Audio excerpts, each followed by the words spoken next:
Search.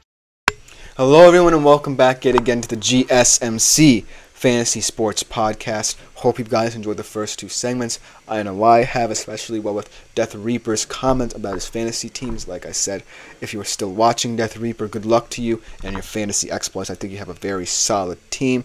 Maybe looking at the bench a little bit, you might want to bolster. But overall, you have a very solid team. Let's get back into our deep dives of certain skill position groups, especially in the AFC, because that's where all of the running back situations are very contentious. And this next team might be the most contentious one of all, because of their new head coach, because of their perhaps new philosophies on the offensive side of the ball, and because of these two guys they brought in, replacing a guy in Austin Eckler who has had and been one of the more solid pieces in that LA Chargers offense for the past couple of years. But the way they profile now, this could very well be one of the more surprising at year's end running back rooms in the league. Without further ado, let's talk about the LA Chargers running back situation. Now, why are they called the Ravens of the West? Well, because they just got two Ravens running backs.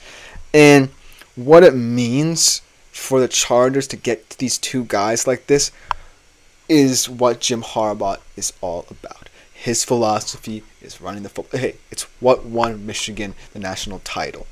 Running the football, being more physical than the other guys. It may take a couple of years to take its true effect, but that seems to be the direction that this Chargers team is going in. But Gus Edwards and J.K. Dobbins, let's talk about them a little bit, because they as well aren't necessarily quote-unquote superstars. But they worked so well in the Ravens offense because of the way their committee approach with these guys really supplemented what Baltimore wanted to do, while with the whole kind of spread option aspect of their offense with Lamar and them all over there. But now they're LA Chargers. It's going to be interesting to see how Jim Harbaugh uses them in his offensive setup.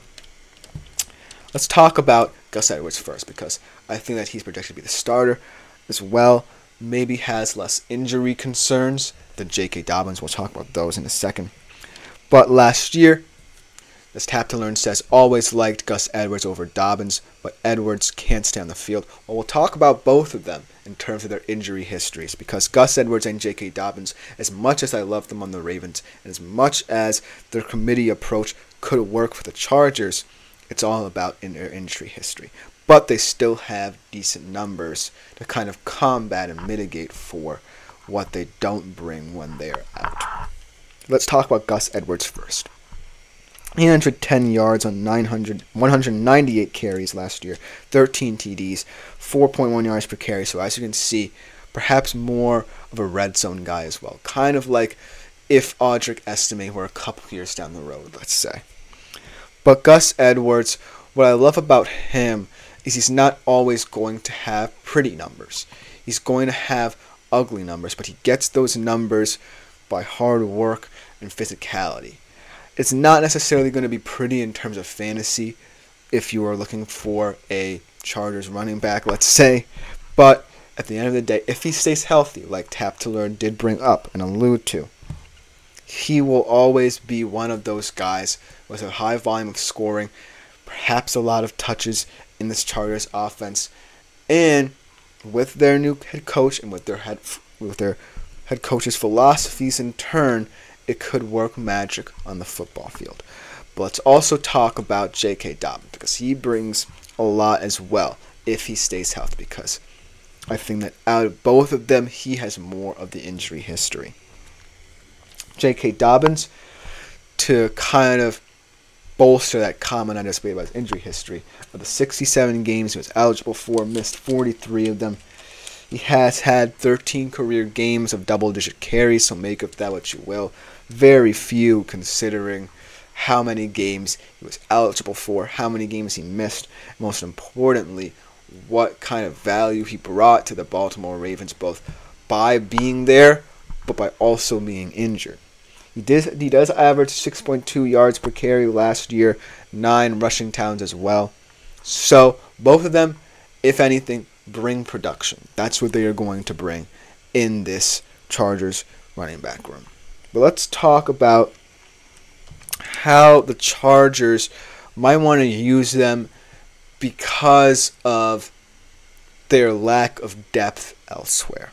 Because when I think of the Chargers and I think about who they have in certain positions, it certainly feels like there could be opportunities if they wanted to use Gus Edwards and J.K. Dobbins in more kind of varied ways.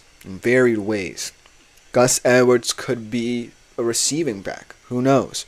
J.K. Dobbins could be more of the power back once he comes back from injury. But at the end of the day, the bottom line is the Chargers may not be the most exciting team on offense, but they certainly are starting to have a plan that can really work should Jim Harbaugh implement it correctly. I like what they did with the offensive line.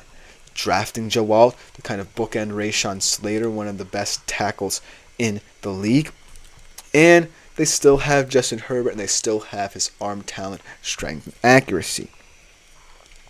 Now, there has to be a kind of balance here, because you can't necessarily not use Justin Herbert and expect him to be happy about it, because there will be moments where Justin Herbert may have to throw the football. And you might not be as confident if you're Jim Harbaugh in the weapons you have, but I still think that you can't necessarily overlook what Justin Herbert brings to the table. So now that you have this kind of committee approach, you now have to start thinking about, well, how do these guys coming in really fit what A, my offense wants, and what B, what Justin Herbert wants. Because when I think about the Ravens, there's way more opportunities for the running game to feature prominently. I'm not saying that's not going to be the case for the Chargers this year, but I'm just saying that the Ravens were very wide open and variable in how they ran the football. The Chargers haven't necessarily been. They've really kind of relied upon Justin Herbert to work his magic. But I don't necessarily think that will work in a Jim Harbaugh system, mainly because of how these two running backs change things. Because if they stay healthy, they really provide not necessarily a depth, but they provide a certain aura of physicality that the Chargers might want to preach in the future. And so, getting Justin Herbert to that level as someone who's seen as more of a gunslinging quarterback, that's going to be kind of a challenge. And not for nothing, but out of all the running back rooms that I did mention, this one has a certain sameness to it, because Gus Edwards and J.K. Dobbins, more often than not, were asked to kind of do similar things in the Ravens' backfield. And while in a Jim Harbaugh setting that worked wonders in Michigan, will it work if the overarching sentiment of the offense has always been have Justin Herbert control it, and then, things will come together. But this year is going to look very different. And Gus Edwards and J.K. Dobbins, as Shepsy's Sweet Spot says, Harbaugh's definitely a run-heavy system. Look at his number one pick. O-line, very big in his mind. I completely agree with that sentiment. I think that it's all going to come down to how Harbaugh implements these new guys in the O-line and how he implements Gus Edwards and J.K. Dobbins. Because if Gus Edwards and J.K. Dobbins are solid, then that really does open up a lot more for Justin Herbert to exploit. And while he might not be throwing with the same volume as he had in the Brandon Staley era, he's still going to get opportunities down the field. And even though a lot of people don't necessarily like this Chargers wide receiver core, it still has a lot of upside to it. I still like Quentin Johnson as a vertical threat, Ladd McConkey as a high intelligence receiver, and also Joshua Palmer, very intelligent in his own right as well. So the Chargers offense definitely is going to be one to monitor very closely. But going back to Edwards and Dobbins, these are two guys, like I said. And like I said, with every single one of these running back groups, they're not going to start on your fantasy football team. But if you want a lot of production, perhaps more production than you might expect out of someone who's not necessarily in a high-end tier, then Gus Edwards and J.K. Dobbins can be that for you. But like Shep Easy Sweet Spot and Tap to Learn has said, as Sicker, another Rate My Team. Fantastic. Keep these kind of comments coming. Before we go to break, I will definitely look into this team sticker. Lamar, Jahmyr Gibbs, James Cook, a guy who I have, Tyreek Hill, Devontae Smith, Travis Kelce, DK Metcalf, Dallas defense. I believe that is Justin Tucker as your kicker. Got Zamir White, I believe, and T. Higgins on the bench. If Chase doesn't play, do I put T or DK as my flex? And this is also a fantastic team. Lamar, can't go wrong. Dual threat quarterback, that's what you're looking for. Gibbs as well. Gibbs is in kind of that second tier. You might have looked at in the second round. I really like, but then James Cook is someone who I'm on the fence about this year. I liked him last year, but it's all going to come down to how Josh Allen feels in this new system. But I do think that he is going to be a make or break kind of player. He has a lot of boomer bust potential. Then obviously you have big guys in Tyreek Hill and Devontae Smith as your wide receivers, both really projected to have decent seasons. Travis Kelce as well, kind of that old guard sentiment in terms of the tight end, but he still has a lot of value. I think that there's going to be a lot more options for Patrick Mahomes in that Chiefs offense, but Travis Kelce will always be his number one for as long as he stays there. And DK, I love DK.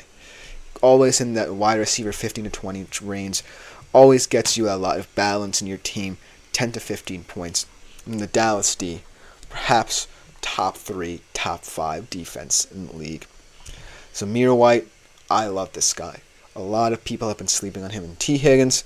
Now that he's franchise tagged, all that conundrum is over with on your bench. But the big question that you bring up, if Chase doesn't play, do I put T or DK as my flex? For the time being, I actually like DK a little bit more than T. Higgins. I think that when you look at the Seattle offense, I think that yes, they want to be more inclusive, and it's going to be a lot more variety now that Ryan Grubb is their offensive coordinator. But DK just brings something so unexpected to the wide receiver position. This real physicality at the catch point that really stands out amongst wide receivers. And he's not necessarily, the highest end tier 3 or so wide receiver, but he is someone who I appreciate, and this is not just my Seattle bias coming in. I really think that DK, you can't go wrong with. T. Higgins, I like, but I still think Jamar Chase will be the guy. And like I said, talking about the Bengals running back room, they also add a lot of variability to this offense early on. And point being, the Seattle schedule early on is kind of light in my opinion. They open up with Denver and New England, which should be two teams that they can really exploit. You can really get to see what the offense looks like. So for the time being, I'm more excited about DK as a flex option. But that being said, T. Higgins could still be valued. It's just that tenuous kind of contract debate really gives me pause about what T. Higgins' season could look like. But overall, I really like your team. I would give it kind of an A-, I think. I think you have a little bit of a deeper bench than what Death Reaper had.